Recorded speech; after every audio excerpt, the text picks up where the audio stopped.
இன்றைக்கி ஒரு சிம்பிளான ஹெல்தியான ப்ரோட்டீன் ரிச் எக் மஃபின் எப்படி செய்கிறது அப்படின்னு தான் பார்க்க போகிறோம். இந்த எக் மஃபின் பண்ணுறதுக்கு 8 முட்டை எடுத்து பீட் பண்ணி வச்சுருக்கணும். இதை ஒரு மஃபின் பேனில் எல்லா கப்ஸ்லையும் ஆட் பண்ணணும். இது கூட பெல் பெப்பர்ஸும் செரி டொமேட்டோஸும் பெப்பர் சால்ட் போட்டு மிக்ஸ் பண்ணி வச்சு அதையும் ஆட் பண்ணணும். இப்போது இந்த மின்ஸ்டு மீட்டை ஆட் பண்ணியிருக்கணும். இந்த மின்ஸ்டு மீட் ரெசிபியை நான் ஆல்ரெடி உங்க கூட ஷேர் பண்ணியிருக்கேன்.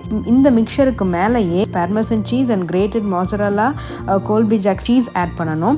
இப்போது இந்த மஃபினை பேக் பண்ணுறதுக்கு அவனை 350 டிகிரி ஃபாரன்ஹைட்டுக்கு ப்ரீ ஹீட் பண்ணிவிட்டு அதை 20 to 25 மினிட்ஸ் பேக் பண்ணணும். சிம்பிள் டேஸ்டி ஹெல்தியான எக் மஃபின் ரெடி ஆயிடுச்சு.